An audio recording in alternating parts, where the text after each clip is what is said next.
Quão gracioso é para nós podermos celebrar tanta bondade da parte do Senhor para conosco. Cristo nos faz lembrados, entre muitas coisas a respeito do caráter de Deus, da sua bondade, do seu amor e do zelo que Ele mesmo possui por sua glória. Quero convidá-los a ler conosco o texto do profeta Isaías, capítulo 9. Profeta Isaías, capítulo 9.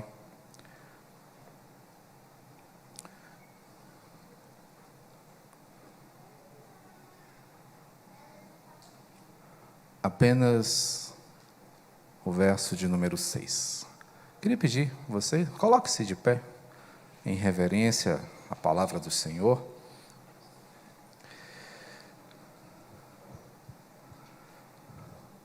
Acompanhe comigo a leitura que nos diz assim: porque um menino nos nasceu, um filho se nos deu, o governo está sobre os seus ombros, e o seu nome será Maravilhoso Conselheiro, Deus Forte, Pai da Eternidade, Príncipe da Paz. Senhor bendito, fala, ó Deus, ao nosso coração nesse momento, nessa oportunidade bendita em que estamos celebrando a chegada da salvação ao mundo. Obrigado por Jesus, pela tua multiforme graça e pela imensidão das tuas misericórdias, que nos deu o Salvador, por amigo, por conselheiro, por Senhor. Amém. Sentem-se, meus queridos, que Deus os abençoe. Era uma ocasião de leilão. Foram convidados todos os amantes da arte que viviam naquela cidade para participarem do leilão de um acervo muito conhecido, pertencente ao milionário daquela cidade, que sozinho viveu os restantes anos de sua vida, sendo conhecido por amar as artes, um colecionador arguto de belas obras de arte. Aquele homem tivera um filho que havia falecido precocemente, um filho a quem aquele homem muito amava, e que com ele dividia a mesma paixão pela arte. Passavam horas no seu acervo particular, admirando e discutindo a respeito das obras.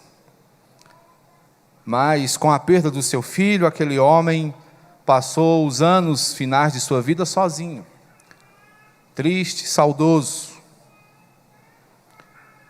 E naquele momento em que o leilão começava, as pessoas se amontoavam, ansiosas, por poderem ter a chance de arrematar, pelo menos, uma daquelas belíssimas peças, tão cobiçadas e desejadas pelas pessoas.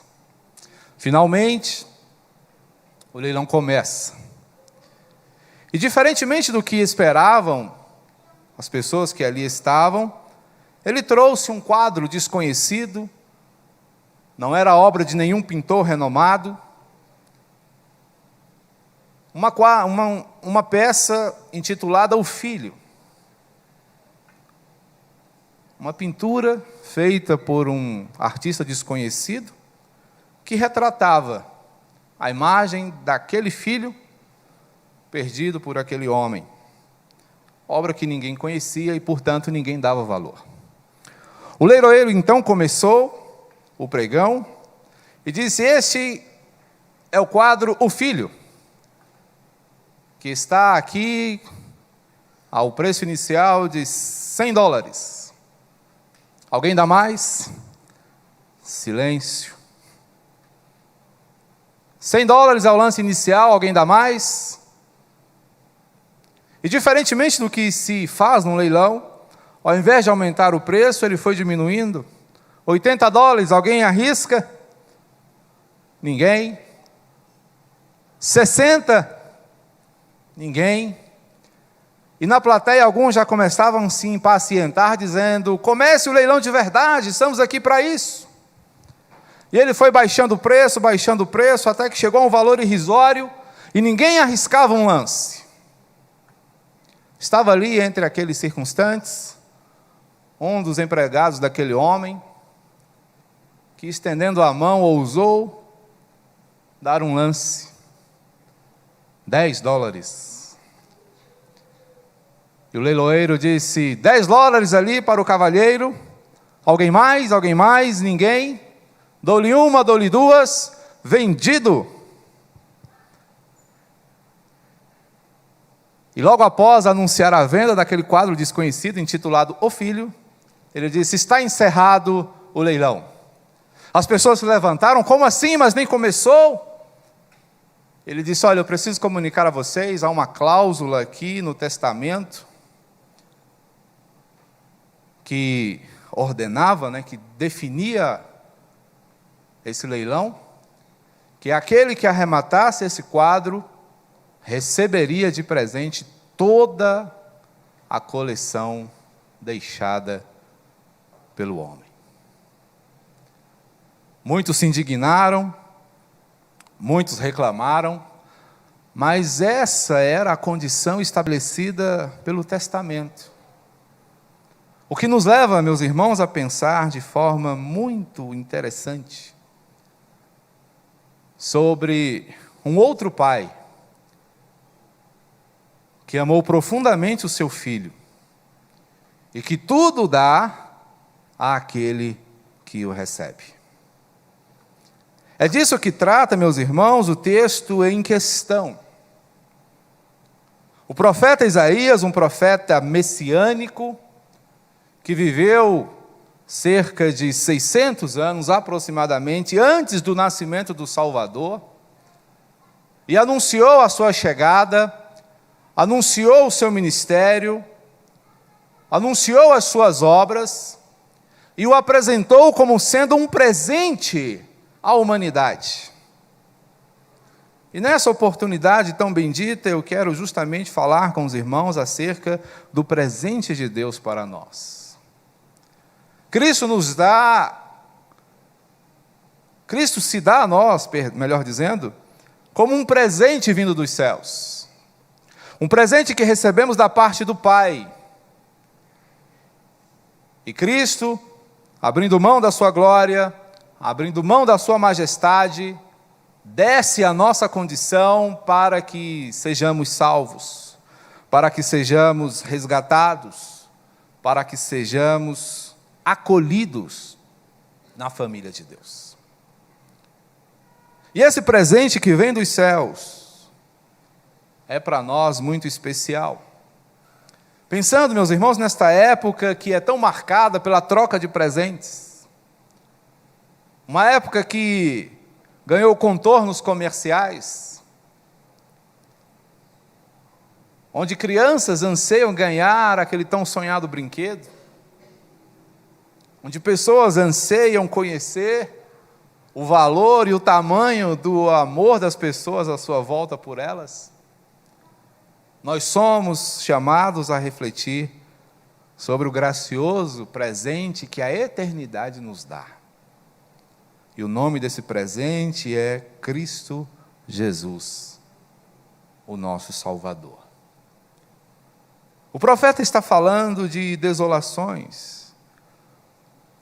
O profeta está aqui destacando as consequências de uma vida fora da vontade do Senhor, onde ele mesmo levanta um povo bárbaro para disciplinar o seu povo.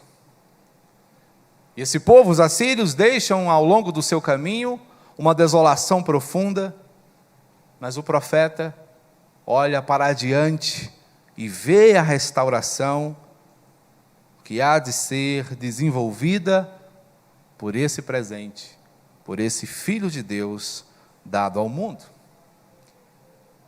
E esse presente, ao chegar às nossas vidas, faz por nós coisas que nós não podemos encontrar no mundo. Não da forma como Ele faz. Porque esse presente, Ele nos é dado para nos liderar. O verso 1 nos diz, aqui do capítulo 9: mas para a terra que estava aflita, não continuará a obscuridade. Deus, nos primeiros tempos, tornou desprezível a terra de Zebulon e a terra de Naftali, mas nos últimos tornará glorioso o caminho do mar, além do Jordão, Galileia dos gentios. Aquele lugar que fora assolado pelos assírios, foi exatamente o lugar escolhido por Jesus para iniciar o seu ministério. A terra que antes recebeu a desolação, que mergulhou nas trevas, que viu-se perdida, é a terra contemplada com o ministério do Salvador. E Jesus, portanto, se apresenta aqui como o rei que o povo precisa, exercendo forte liderança e dando ao povo direção segura, inaugurando, por seu ministério marcado pelo amor e pelo ensinamento, um tempo de luz, um tempo novo, onde, seguramente dirigidos, aqueles que ouvem a sua voz podem seguir a sua caminhada. Por isso o profeta diz a seu respeito: o governo está sobre os seus ombros. E Jesus vem para liderar o seu povo. Portanto, o presente que recebemos do Senhor é um rei competente. Mas o presente de Deus não vem apenas para nos liderar, mas também para nos conduzir. É dito a seu respeito: maravilhoso conselheiro. E o verso 2 mostra a necessidade do povo de alguém que o aconselhasse sabiamente. O povo que andava em trevas viu grande luz, e aos que viviam na região da sombra da morte resplandeceu-lhes a luz. Cristo vem para dar ao povo orientações eternas. Havia uma expectativa que o Messias fosse um líder político, fosse alguém que viesse resolver as desigualdades, expectativas que até hoje nós temos.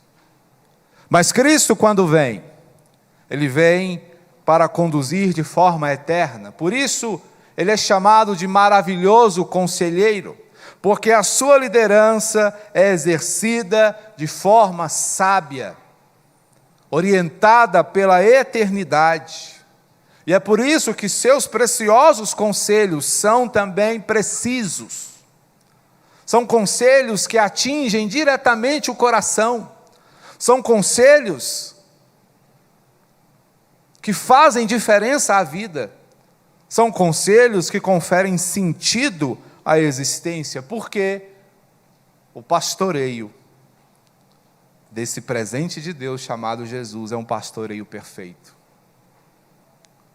O povo era explorado pelos seus pastores humanos, mas do céu chega um pastor que é totalmente presente, que não está apenas ao lado, mas que habita os corações.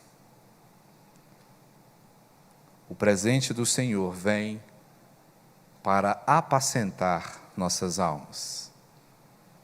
Mas além de liderar e conduzir, esse presente que nos chega dos céus, também vem para nos abençoar. O profeta diz a seu respeito no verso 6, que um dos seus nomes é Deus Forte. Relacionando isso com o verso 3, encontramos os seguintes dizeres: tens multiplicado esse povo, a alegria lhe aumentaste. Alegram-se eles diante de ti, como se alegram na ceifa e como exultam quando repartem os despojos. A figura aqui é de alegria. Uma alegria que se dá quando a vitória acontece. Cristo vem para redimir o seu povo. É o presente que Deus nos dá, que nos tira de uma condição de escravidão, que nos resgata das garras da morte, na qual estávamos perdidos antes de sermos por Ele encontrados.